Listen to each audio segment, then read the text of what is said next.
Ahora vamos a ver qué significa esto de Mach o Mach, como se pronuncia en alemán o en austriaco. Se debe al nombre del físico Ernst Mach, que fue quien hizo los primeros estudios para determinar la velocidad que se transmite el sonido en el aire, la velocidad en que se transmiten los ruidos o el sonido en la atmósfera terrestre. Un Mach es el equivalente al recorrido que hace el sonido en la atmósfera por hora. El sonido se transmite en la atmósfera al nivel del mar a 340 metros por segundo. Y ya traducido en kilómetros por hora, viene a ser alrededor de 1200 kilómetros por hora. No tengo en este instante la cifra exacta, pero es 340 metros por segundo, más o menos 1200 kilómetros por hora. Ese es un Mach.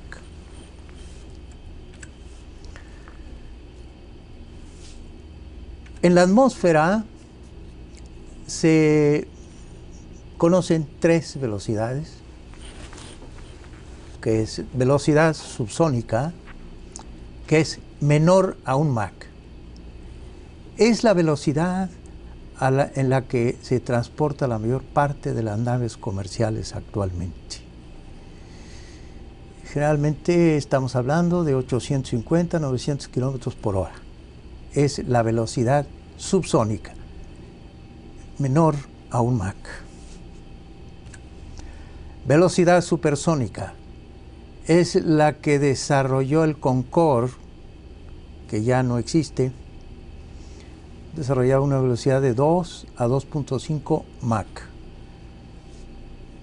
Y la que desarrollan actualmente los aviones de combate. Y se designa velocidad supersónica entre 1 y 5 veces la velocidad del sonido. Y hay una más, velocidad hipersónica, que va a estar muy de moda en unos pocos meses o años, cuando se pongan ya en uso estas naves hipersónicas, que son las que vienen en muy poco tiempo, en el futuro próximo, y van a ser naves de transporte público, naves que parten de cualquier aeropuerto del mundo y en una hora recorren la mitad de este planeta, es decir, desde la Ciudad de México a Nueva Delhi, por decir algo, pues se harán unos, no sé, una hora, hora y media. ¿Por qué?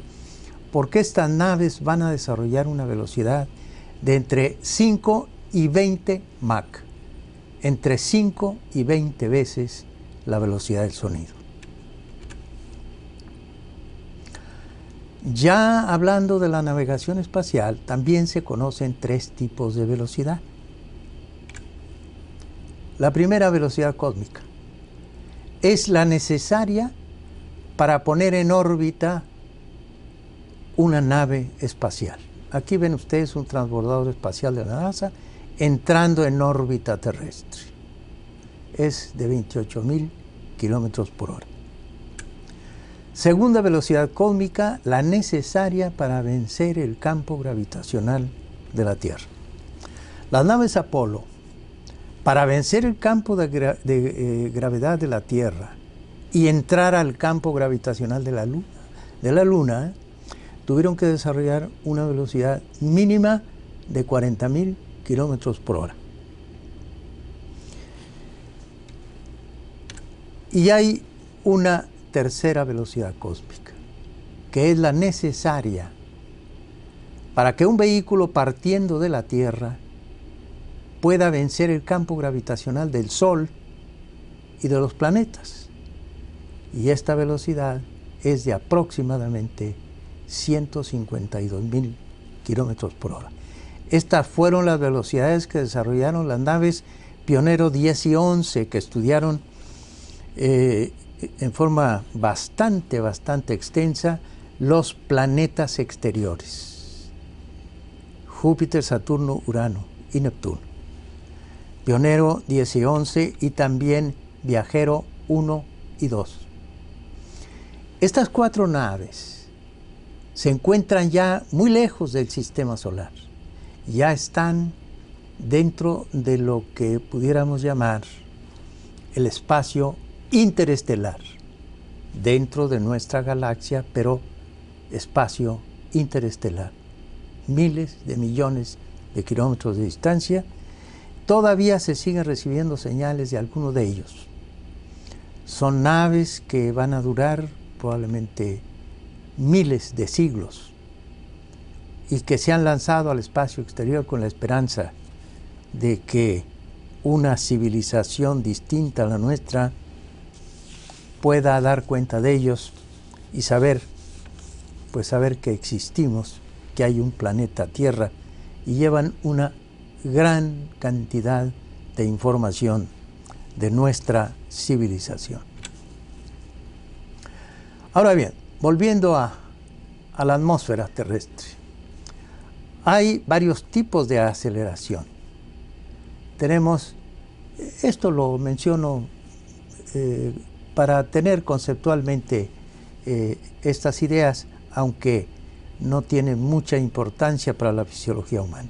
Sin embargo, conviene ubicarnos en estos conceptos para que entendamos plenamente la función del cardiólogo, del médico, cuando se trata de estudiar a las personas que son sometidas a este tipo de velocidades o de aceleración. Velocidad lineal, pues cuando la nave recorre en forma rectilínea una trayectoria determinada. Es aceleración radial cuando una nave gira sobre un punto, si es una nave de combate, sobre un objetivo determinado. Y entonces es un tipo de aceleración distinta a la lineal. Pero viene una más, que es la aceleración de tipo angular, que se menciona mucho en la medicina aeronáutica, en la medicina aérea. ¿Por qué? Porque frecuentemente se experimenta. Es un cambio de velocidad y cambio de dirección al mismo tiempo. Esto se experimenta cuando, como pasajeros de una nave aérea, atravesamos una turbulencia. Entonces todos nosotros seguramente tenemos la experiencia de cuando se nos avisa por parte del comandante de la nave que abrochemos nuestro cinturón lo más ajustado posible, porque viene una zona de turbulencia. Pues estos movimientos que experimentamos dentro de la nave, dentro de estas naves, se llaman precisamente aceleración angular. Pero ahora, ya precisando un poco más la importancia de este hecho de aceleraciones y su efecto en la fisiología humana, traigo para ustedes esta clasificación que es muy usual en la medicina de aviación civil y sobre todo en la aviación militar y también en la actividad espacial. Aceleración X es cuando el vector de la aceleración actúa perpendicularmente al eje longitudinal del cuerpo. Cuando es de adelante hacia atrás, o sea, cuando una nave parte a toda velocidad de una pista, o cuando arrancamos en forma violenta un automóvil, entonces estamos experimentando la aceleración X positiva, o sea que el vector de la aceleración nos rechaza hacia el respaldo. Y en la fisiología humana, sobre todo en la fisiología pulmonar o cardiopulmonar, están ocurriendo fenómenos que vamos a analizar enseguida. Y esa aceleración X negativa cuando el avión aterriza o cuando frenamos violentamente un automóvil. Esa es la aceleración X negativa. Entonces, debido a la inercia, a la velocidad que traíamos, tendemos a seguir a la misma velocidad, pero la nave y el asiento donde vamos está frenando y entonces tiende a impulsarnos hacia adelante. Y esto es lo que ocasiona graves daños a los seres humanos cuando no usamos el cinturón de seguridad en los automóviles y hay un frenado violento. Muy bien. Aquí tienen ustedes un ejemplo de aceleración X positiva. La aceleración X negativa cuando está aterrizando la nave. Veamos ahora aceleración Y o Y. Este es cuando el vector de la aceleración, actuando también perpendicularmente al eje longitudinal del cuerpo, pero es de derecha a izquierda o de izquierda a derecha. En los aviones se ve eso con alguna frecuencia cuando se hacen maniobras de este tipo, que son maniobras acrobáticas o maniobras de combate. Pero para hacer más claro el concepto, debo decir a ustedes que la aceleración Y se experimenta con toda nitidez cuando nosotros en un automóvil recorremos una curva muy pronunciada. Si es a la izquierda, entonces es negativa, el vector de la aceleración actúa de izquierda a derecha. Si la curva es hacia la derecha, la inercia que llevamos y el cambio de dirección constante que estamos realizando nos impulsa hacia este lado y entonces el vector de la aceleración actúa de derecha a izquierda. Este tipo de aceleración Y casi no se experimenta en la actividad aeronáutica y espacial. Es raro, sin embargo, se da algunas veces. Finalmente, la aceleración Z se refiere a la que se experimenta cuando el vector de la aceleración actúa en el eje longitudinal del cuerpo, pero de la cabeza hacia los pies. Y es negativa cuando es de los pies hacia la cabeza. Estamos hablando de esto. Cuando estas naves de tipo acrobático que ven aquí ustedes hacen este tipo de giros o de loop, como se acostumbra ya, es un término también aceptado en español, loop, un rizo o un círculo, en esta forma, con la cabina hacia el interior del círculo que están describiendo, entonces se experimenta una aceleración Z positiva. La aceleración, el vector de la aceleración está actuando de los pies a la cabeza. Y cuando, al revés, una nave espacial que va cayendo, planeando, como es el transbordador espacial, pero va descendiendo y desacelerando, entonces el vector de la aceleración actúa de los pies a la cabeza.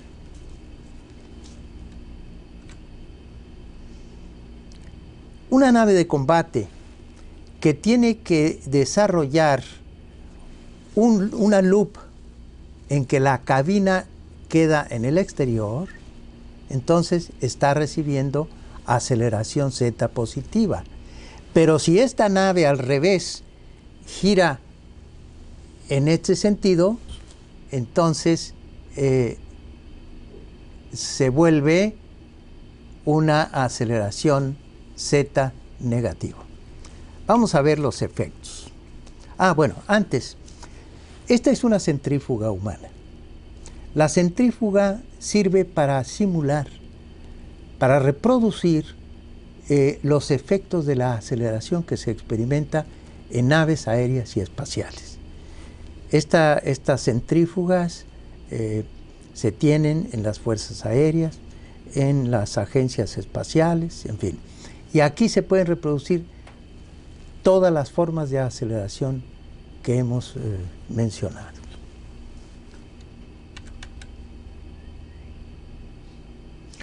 Los efectos concretamente de la aceleración X positiva. Volvemos. Cuando se acelera una nave aérea o una nave espacial y los tripulantes dan, digamos, la cara hacia la dirección en que va esa nave, entonces se experimenta la aceleración Z positiva. El cuerpo humano es rechazado contra el respaldo de su asiento y puede estar experimentando una tal cantidad de fuerzas G que pueden incluso llegar hasta 10 o 12 fuerzas G. Esto quiere decir que una aceleración de esta magnitud puede incrementar el peso del piloto o del astronauta 5, 6 o 10 veces su peso normal. Si un individuo normalmente pesa 70 kilogramos y una centrífuga humana o una nave de este tipo lo acelera a 5 veces o a 5 fuerzas G, entonces su peso llegaría a, pues, ¿qué será? Si pesa 70 kilogramos, estaríamos hablando de 350 kilos. Ahora, la fuerza de aceleración X se experimenta continuamente en este tipo de aviones de combate. Por ejemplo, este está partiendo de una plataforma de un portaaviones. Entonces, como la pista es muy corta, debe acelerar en forma violenta para poder tomar altura adecuadamente antes de que termine su pista. En esas condiciones, el astronauta está recibiendo una fuerza de aceleración 3 veces, 4 veces o 5 veces la aceleración de la gravedad. Cuando nosotros estamos acostados boca arriba, estamos recibiendo también una fuerza de aceleración, que es la aceleración de la gravedad. Es una fuerza G, pero en este caso será 4, 5 o más fuerzas G.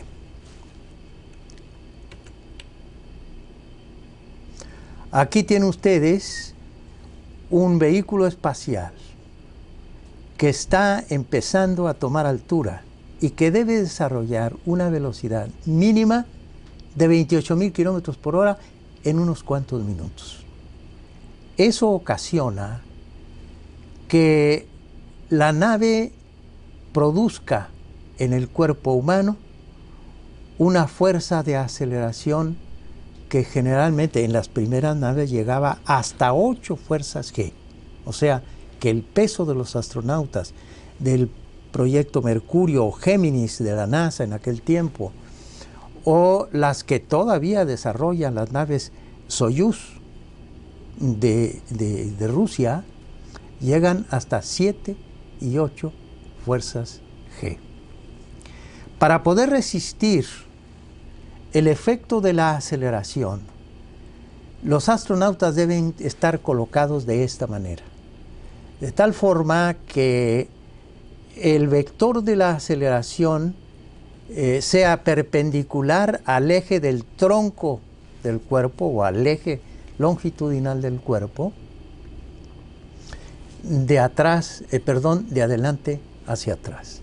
De esta manera, un piloto o un astronauta puede resistir, fíjense bien, puede resistir esto por unos cuantos minutos hasta 10 y 12 fuerzas G.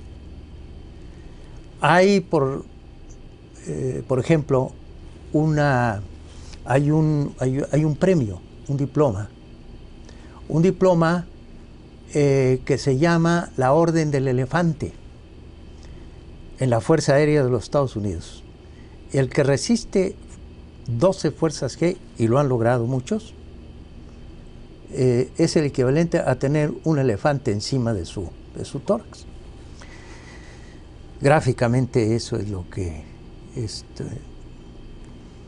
podemos decir de esta forma de aceleración. Ahora bien,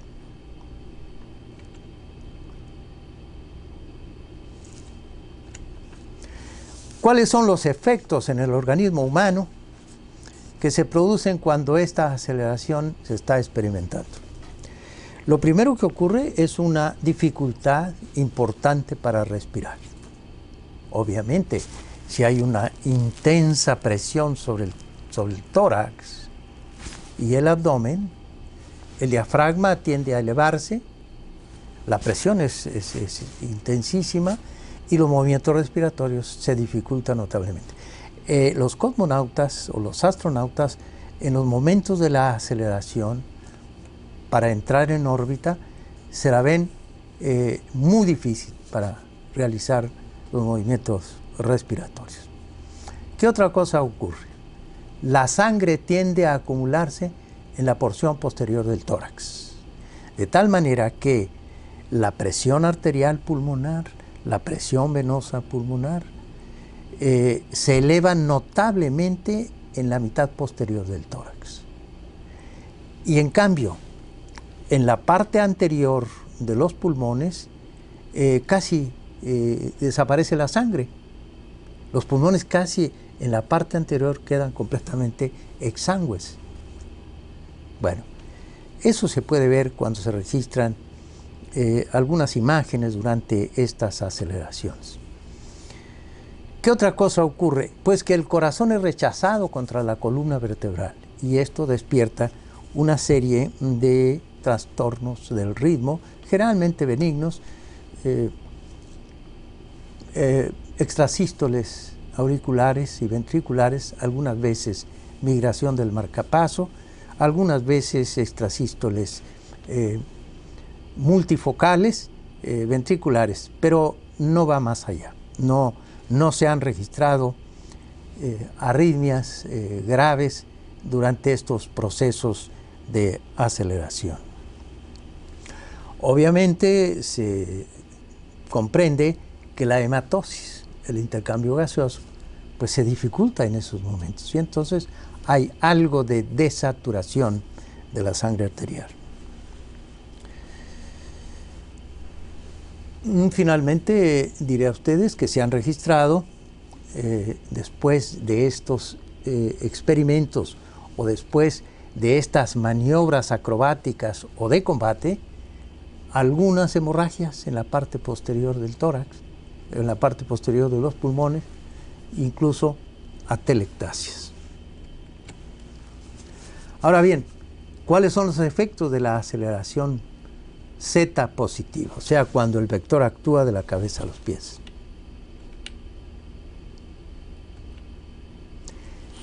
Miren ustedes, estas son unas radiografías tomadas por médicos alemanes, incluso antes de la Segunda Guerra Mundial. Los alemanes en la medicina espacial son pioneros y tienen incluso el padre de la medicina espacial, como se conoce ahora, ya murió, el doctor Hubertus Struve, es conocido hoy como padre de la medicina espacial. Él hacía este tipo de experimentos en Alemania, antes de la Segunda Guerra Mundial. Él, o lo trajeron después a los Estados Unidos y sirvió a las Fuerzas Aéreas y a la NASA durante algunos años. Vean ustedes cómo en este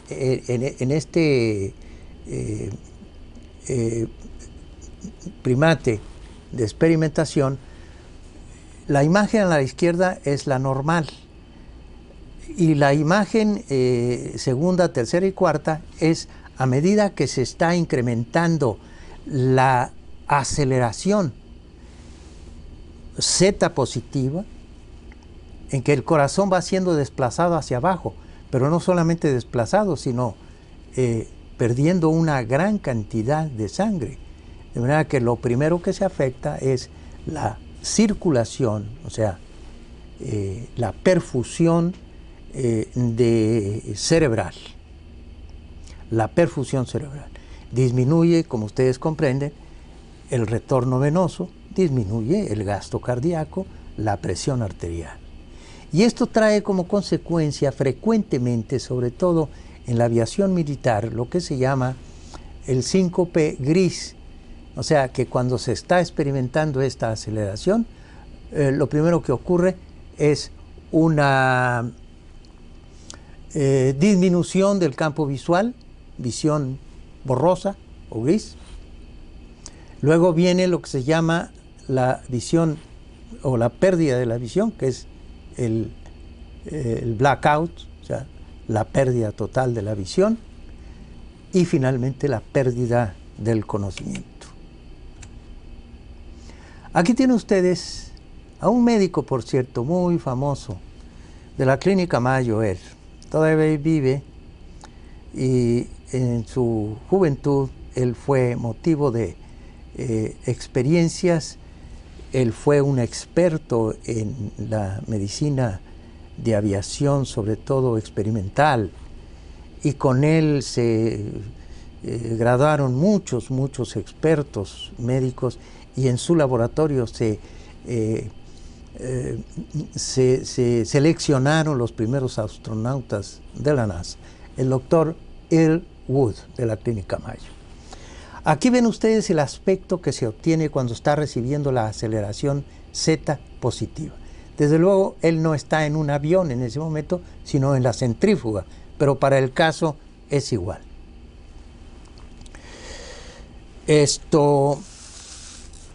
La sangre en estos casos tiende a desplazarse hacia abajo. Como decía, la función respiratoria se dificulta, la pérdida del conocimiento puede venir en unos segundos, los miembros inferiores se congestionan notablemente, aumenta enormemente la presión arterial y la presión venosa, y hay hemorragias, hay ruptura de vasos. Incluso hay también atelectasias, o sea, hemorragias y lesiones importantes pulmonares. El electrocardiograma experimenta una serie de cambios. Generalmente el complejo QRS no se altera en estos casos, pero la onda T frecuentemente cambia, se hace plana, se hace negativa o bifásica. Hay cambio del marcapaso, hay algunos problemas del ritmo sinusal, extrasístoles de todo tipo. Tampoco se han registrado arritmias malignas o severas en este tipo de experiencia.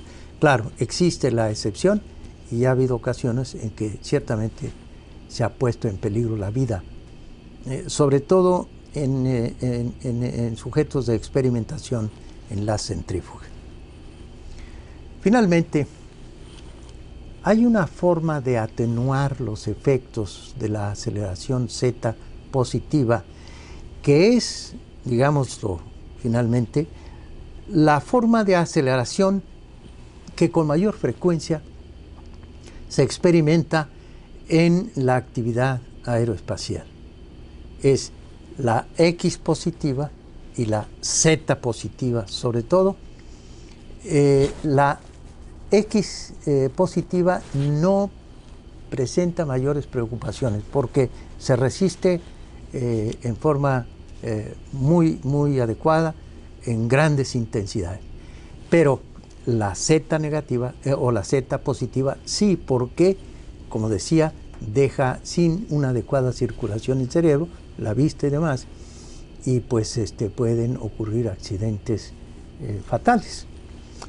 La forma de contrarrestar esta aceleración es usando un traje de presión, traje neumático o pantalón neumático que hace presión alrededor de los miembros inferiores y del abdomen bajo durante el momento en que se está experimentando la aceleración. Y esto hace mucho más tolerable este efecto sobre la circulación sanguínea.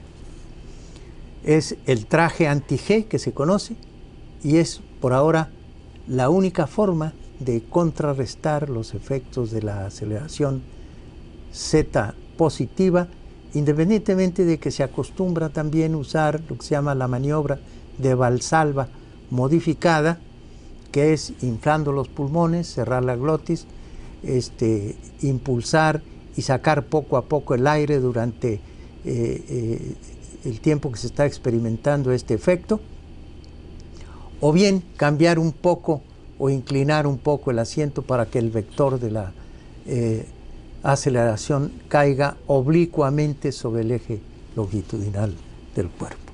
Con esto terminamos esta charla con la que pretendemos dejar una información básica sobre el comportamiento del sistema cardiopulmonar durante la aceleración en la actividad aeroespacial. Gracias.